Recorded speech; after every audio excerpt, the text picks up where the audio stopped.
Satellite photos show that before and after Tonga's undersea giant volcano erupted. Enlarge this image. This satellite image, provided by Maxar Technologies, shows an overview of Hunga Tonga Hunga Ha'apai volcano in Tonga on January 6, 2022, before a huge undersea volcanic eruption. AP hide caption. Toggle caption AP. The satellite image, provided by Maxar Technologies, shows an overview of Hunga Tonga Hunga Ha'apai volcano in Tonga on January 6, 2022, before a huge undersea volcanic eruption. AP Wellington, New Zealand. Thick ash on an airport runway was delaying aid deliveries to the Pacific island nation of Tonga, where significant damage was being reported days after a huge undersea volcanic eruption and tsunami. New Zealand's military is sending much-needed drinking water and other supplies, but said the ash on the runway will delay the flight at least a day. A towering ash cloud since Saturday's eruption had prevented earlier flight. New Zealand also sent a Navy ship to Tonga Tuesday with another plan to leave later in the day, and pledged an initial $1 million New Zealand dollars toward recovery efforts. Hide caption. The satellite image shows the main port facilities in Nuku'alofa, Tonga on December 29, 2021, weeks before the island was hit by a tsunami. Previous next AP. Hide caption. The satellite image shows the main port facilities in Nuku'alofa, Tonga Tuesday, January 18, 2022, days after a huge undersea volcanic eruption and tsunami. Previous next AP. Hide caption. The satellite image, provided by Maxar Technologies, shows homes and buildings in Tonga on December 29,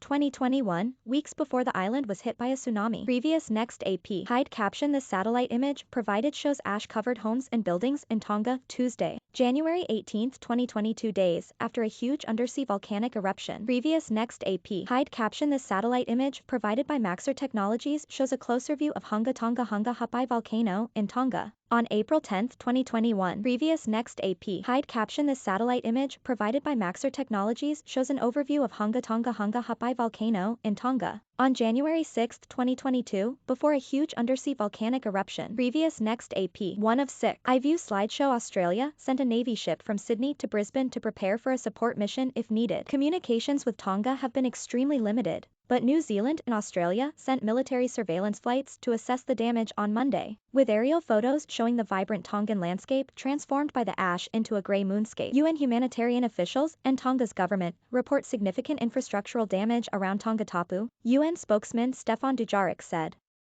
There has been no contact from the Ha'apai group of islands, and we are particularly concerned about two small low-lying islands, Mango and Fonoi, following surveillance flights confirming substantial property damage, Dujarric said. World international help heads to Tonga after Saturday's massive underwater volcano eruption. New Zealand's High Commission in Tonga also reported significant damage along the western coast of the main island of Tongatapu, including to resorts and along the waterfront area. The commission said Tonga police had confirmed 2 deaths from the tsunami, including one who was a British national. Satellite images captured the spectacular eruption, with a plume of ash, steam and gas rising like a giant mushroom above the South Pacific. Tsunami waves of about 80 centimeters crashed into Tonga's shoreline and crossed the Pacific, causing minor damage from New Zealand to Santa Cruz, California. The eruption set off a sonic boom that could be heard as far away as Alaska. 2 people drowned in Peru, which also reported an oil spill after waves moved a ship that was transferring oil at a refinery.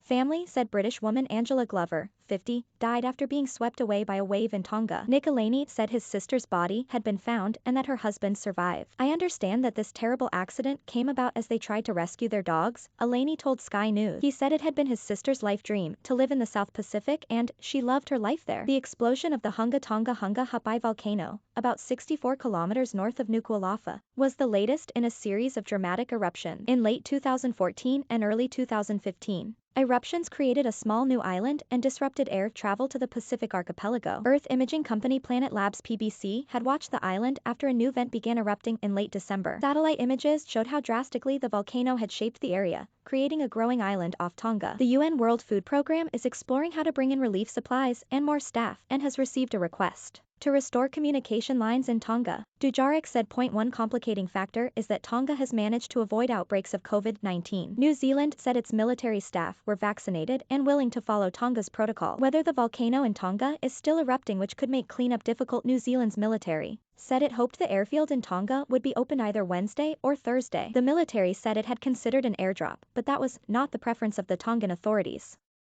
Communications with the island nation is limited because the single underwater fiber optic cable that connects Tonga to the rest of the world was likely severed in the eruption. The company that owns the cable and repairs could take weeks. Samaula Fanua, who chairs the board at Tonga Cable Limited, said the cable appeared to have been severed about 10 to 15 minutes after the eruption. He said the cable lies atop and within coral reef, which can be sharp.